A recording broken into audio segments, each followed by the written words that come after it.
Hey everybody, it's Master Gallengeist here, bringing you my review for the season finale of Secret Invasion Home. And this one gets the jacket. This one, in my opinion, screws over the entire series and puts it into territory where I just will not acknowledge it because of the ramifications that it could potentially introduce for what was going on with Rhodey and what it tries to do to Endgame. Never mind the fact that it followed every fucking bad thing that usually has gone on with a Marvel show of rushed, crazy-ass shit that happens on at the end because it's only 38 minutes, and instead of doing it as a spy thriller kind of ending, where you're going tit-for-tat kind of things and seeing Fury actually do things that work out and make sense, we just have a superpowered brawl that really fucking creates the biggest fucking problem in the MCU that I have probably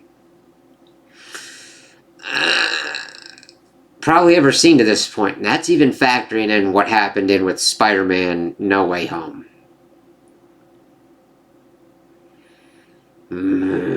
Alright, so we start off and we're pretty much seeing Fury doing his stuff to get towards Gravik. He does talk to Priscilla, talking to her, making sure everything was kind of okay, and she's like, yeah, of course, and that he's kind of got to keep going on because of how far he is, so he's pretty much getting ready to set off for what we see as the new Skrullos compound. And then this is interspersed with what's going on with Rhodey pretty much trying to get Ritson to initiate a strike on the site in Russia for New Skrullos, which I don't know how even President Ritson would be like, Jesus, what the fuck is up with you, Rhodey? You are like over any kind of degree. And then Ritson at the end of the episode is just amped up to the same degree where it's like, are we scrolling this again? I don't know. But he didn't bleed purple, so that kind of changes that effect. So we then see that Fury kind of he uses a car to get the guards and then shoots them out, goes in, we see him taking the pills and everything. He sees the aftermath of Gravik's whole thing with the other Skrulls, taking them out, and is like, what the fuck? And then goes into the reactor where the kind of DNA altering device is, and then we have this kind of tense moment as we pretty much get everything worked on with what's going on. We get Gravik's backstory of like, I chose this face because this is the first person you had me kill, and that this person had a wife, he had children, and I killed him because of you, because of your promise. And we see that Fury's espionage tactics have drastic consequences. Anybody doing these things, if you ask people to do these things and you don't fulfill your ends of the bargain, this is what kind of occurs. They're like, fuck that shit. I'm just gonna like raise this planet that you want to protect and everything. And he's like, right? And here's the thing. We get this whole kind of thing, but it gets completely and utterly undone once stuff starts kind of rolling off. We get Fury being like, I failed you. I couldn't find a planet for you. Which, I don't know about that. Like, I could understand that Fury would potentially... there were probably a lot of several kind of candidate planets. The universe is vast and big, even in the Marvel universe. Now, granted, one that can be protected from the Kree and any kind of other kind of hostile forces, sure. But I mean, evidently this is a warband kind of race, even though they're refugees at this point. And Fury's like, I failed you.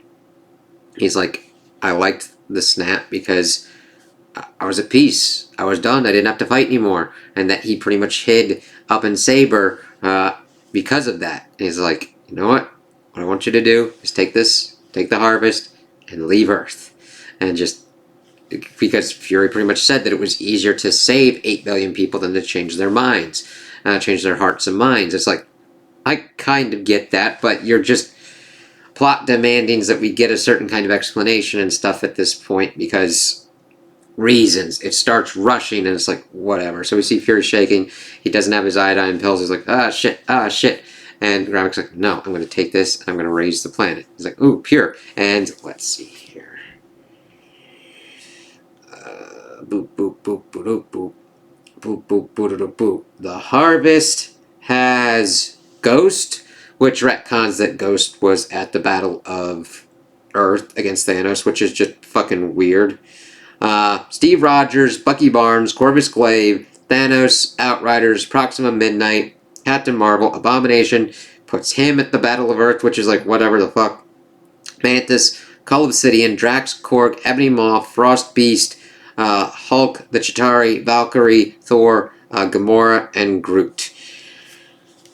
And then he pretty much starts to turn on the device, and we see it going. I was like, what's going to happen to a human when this thing is in here? And we see that he's got all these powers. He tries to kill Fury with, and Fury punches him with a Hulk arm. And it's like, how does that work on a human? Because I even need some kind of an explanation of how Skrulls can do this, because it's not...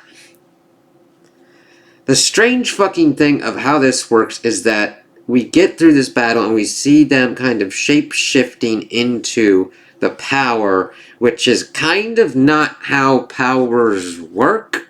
It kind of does with Skrulls, but we need more of an explanation of why that goes on, because if you gave me Drax's powers, I doubt I would immediately turn into Drax, or like a copy of him. Hulk's are a different kind of matter. I wouldn't turn into fucking Thor out of nowhere or Valkyrie out of nowhere, but that's what they do with this, and we find out that it's not Nick Fury, it's Gaia. And we then get two Super Skrulls with all of these fucking powers of all of the heroes and villains that we've pretty much encountered so far in the MCU, almost in its entirety, and it just divulges into a CGI slugfest, which I'm like, you're completely undoing what the Secret Invasion kind of was about. Limited powers, I was alright with, like, where it's kind of tactically useful, especially in kind of close quarters, kind of crazy situations. This just evolved into them using Hulk, Drax, Mantis, mostly Captain Marvel powers as they're fighting, and it's just... I'm like, why the fuck is this going on? And they just fight, and then Gravik loses because the plot demands it. I mean, he's got the Extremis powers, and she just, Gaia utilizes Photon Blast kind of thing from, I think Photon Blast is what you would call it, from Captain Marvel's power set, and blasts a hole in him, and he dies, and I'm just like, what, can he only utilize one healing factor at a time or whatnot? I mean, he's got the Hulk's shit, he's got Thor's shit, he's got fucking Extremis shit, he's got fucking Super Soldier shit.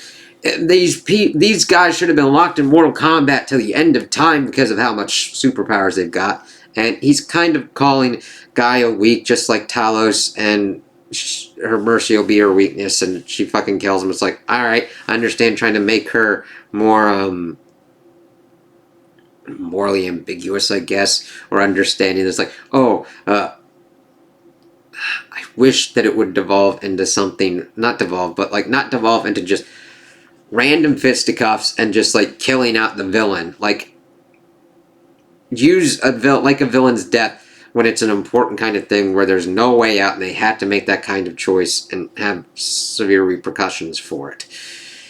Kind of like what I was hoping with Superman and Zod from The Man of Steel, and showing that instituting his no-kill policy or whatnot. That's the only way I'd get that as a reasonable explanation for Superman killing anybody.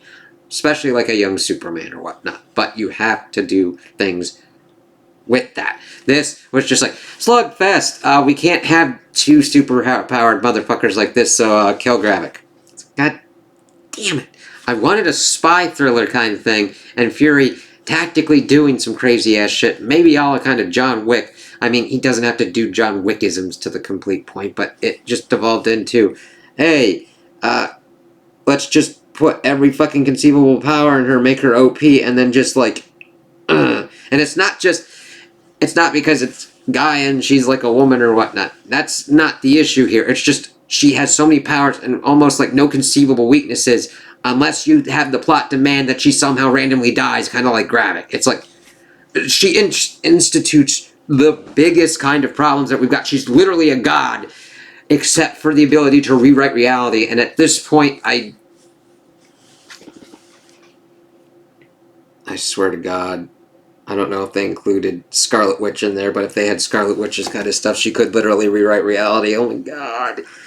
Like, I am glad that they did something with Gaia. I wanted something better with her, working out, doing all this kind of stuff, but it even did a disservice to her character. I kind of wanted her to have a better path than Talos and Gravik, where she picks some kind of other way that's best for her people, and she leads her people, and now she's essentially this giant, unstoppable character, just introduces more problems than she should, and it's like, god damn it, what the fuck? So, while this is going on, we see that Fallsworth pretty much calls in that Nick Fury's in the building, and then we just get Scrody fucking going around. Oh, that's right, people, I'm not even in the other parts that fucking pissed me off either. Ha ha ha! So, oh god, so Rhodey's essentially playing Hide the Fucking President for... Well, not Rhodey. Scrody is playing Hide the Fucking President, Rava, for all this. And, like, somebody is fucking using a trank gun and taking out all these Secret Service agents. And we find out that it is fucking Nick Fury. And that he's working with Sonya. And that they pretty much corner Rava. And Sonya, Fallsworth's like, oh, you didn't check behind the door. That's very Skrull of you. And Nick Fury tries to reason with the President to call out the strike on New Skrullos. He's like, listen, just delay it. And if I'm wrong, you fucking... lock my ass up and fucking nuke it, whatever. And Scrody pretty much tries to, like, get a gun, but Fury shoots Rava in the head, and it's dead. And Rich is like, what the fuck? Holy shit. Oh, here's a Skrull. And then we see that Fury was pretty much saying that, like, don't do this because the people that have been replaced by the Skrulls are in there. Never mind the fact that Fury, like, granted, Gaia was being the one being like, I'm dead of radiation sickness. But, and faking it, but how the fuck are, like, these humans okay? Like, are they pumped with iodine pills constantly? Because it kind of would work to the effect that they would fucking irradiate within, like, a couple of months and fucking shrivel and die. But we go in and we see that Gaia is unleashing everybody. We see Everett Ross, and then we see Rhodey, and it looks like, and he can't really use his legs. So, I've seen talk that this puts it to the effect that Rhodey has been Skrull replaced since Civil War, which fucking pisses me off. That takes away Rhodey's goodbye with Tony in Endgame. And if this retcon gets to that effect, like, I would fucking take it if Rhodey was replaced after Endgame during some routine hospital procedure and they didn't give him his fucking robo-legs and braces. Fine. That needs to be done because Everett Ross is like, Colonel Rhodes, how long have you been in here? And how long has fucking Ross been in there? It just... fuck me sideways. And I'm just... One of the emotional cores and pillars of Endgame was saying goodbye to Tony Stark's character. Rhodey is a pivotal character to Tony as well. He is one of his best and truest friends and allies, and taking away that goodbye and that emotional part of the scene is fucking stupid and gives nothing and makes me want to write off this series and be like, nope, doesn't exist. I don't give a shit if they attempt to put any kind of repercussions from this series whatsoever. Just on that alone. Okay? Because I can accept certain kind of things, but when retcons threaten this kind of shit, you don't fucking do it. There's multiple people that had to have said, let's not do this, and were promptly fucking ignored and told to shut the fuck up or something. I don't know what the decision-making process is with this, but no. That taking away is not right. Okay? And if I'm alone in that, cool, fine. That's fine. Everybody else can like it. Everybody else can be like, ah, shit, what the fuck? That's fine. That's cool. I'm alright with that. Do that. For me, I can't do that. So they get the people out. They get them shucked out. Ritson then goes fucking complete xenophobic fucknutter and is like, oh, we're labeling every off-worlder as a hostile combatant. It's like, really? That's like sticking your asshole right on top of a nuclear reactor and saying, I'm gonna hotbox this motherfucker! And being surprised when a fucking fuel rod's like, nope. And just wondering why you now have, like, carrots growing out of your colon. I know that makes, like, no sense, but it's just, like, it amped up too much at the end because the pacing's like, fuck it, we need to get to this point. And then this, of course, institutes a wave of people going nuts against Skrulls and just shooting people and going nuts and just becoming vigilantes. And Fury's like, what the fuck did you do? You should, like, undo that shit, bro, because everything's gonna go nutty-doo-dah, nutty-day. And we're just like, whatever, bro. And then we see people going after Skrulls. Skrulls taking out these fucking vigilante assholes. People shooting people that they think are Skrulls, and they are not Skrulls. So it's, like, just complete pandemonium and complete insanity, which needed to have happened or whatnot if it was at another point. And the thing is, this is what Fury was trying to, like, fight against. And then he just gets to a point where he, like, talks to his wife. He's like, you know what? I'm leaving. Just wanted to check in on you and kind of stuff. And she's like, no, the issue is not me trying to figure out who I am without you. It's who I am with you. He's like, well, I'm going to be leaving. Going back up to Saber. If you want to come, cool. And then she comes. She, goes to her Skrull form. They kiss. Fury brings up the whole thing that for some reason, at this point in critical juncture, because the plot demands it, the Kree are now going into peace talks. It's like, what the fuck is this happening now? Because we've got fucking issues. Everything goes to shit. Whatever.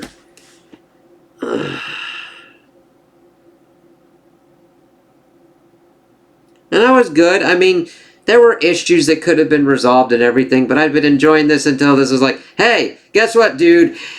Eat my ass from the wholesale store. And I'm just like, oh! Now,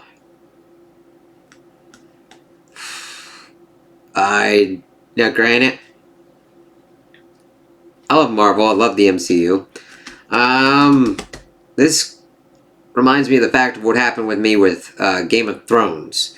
Granted, that did it in a whole season of just 6 episodes instead of 1 episode, just like, hey, bucko. But the thing is, I'm choosing to now say, hey, this made the show worse and tried to make Endgame worse, so gone. Kind of like in S.H.I.E.L.D., where after Season 5, they're like, oh, we're not going to acknowledge Infinity War. It's like, alrighty then, goodbye. So, I kind of just jumped off of that and just was like, okay. Now, not that I mind S.H.I.E.L.D., I like Agent May, Coulson, Quake.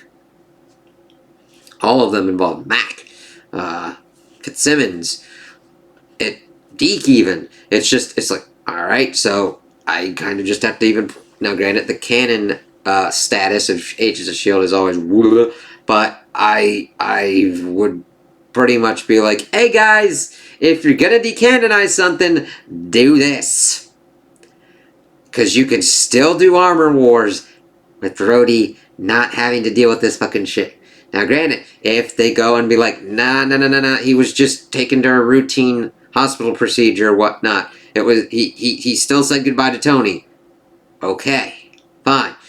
Also, we get to the effect that, Gaia teams up with Fallsworth and be like, even though she's been like, I like to kill Skrulls, she's like, hey, how about you superpowered? How about we just team up and do shit like tit for tat and use each other? And Gaia's like, okay, even though she's essentially God Skrull at this point.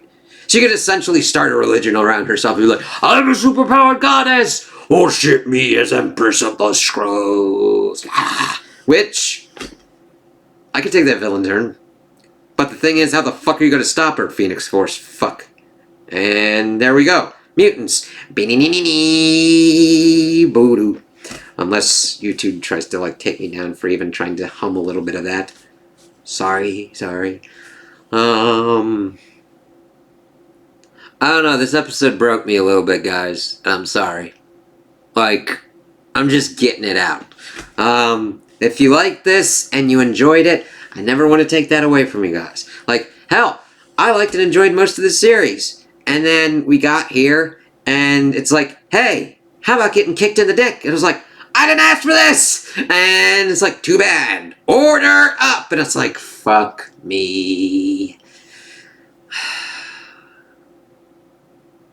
Fury deserved better, Gaia deserved better, Talos deserved better, Gravik deserved better, Rhodey deserved better, Ross deserved better, the MCU deserved better. Fuck. So many problems. I don't even know how they're gonna deal with her with all those powers and everything. It's... Whoa. And it's not like even Thor Love and Thunder with introducing Love and her wielding Stormbreaker wasn't this big of a problem. I'm like, it made sense because she was brought back through crazy ass means.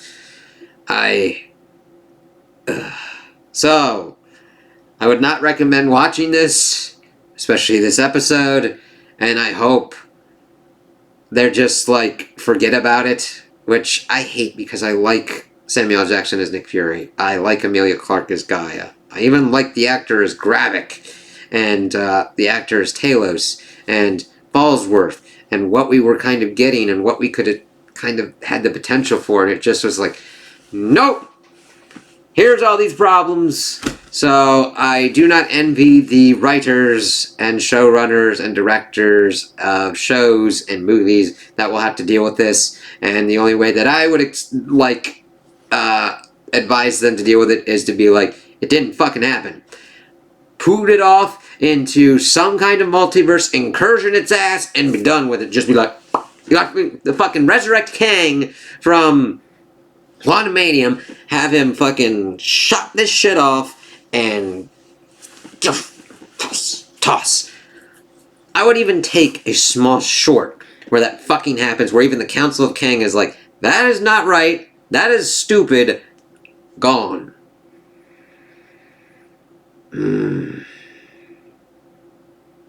Yeah.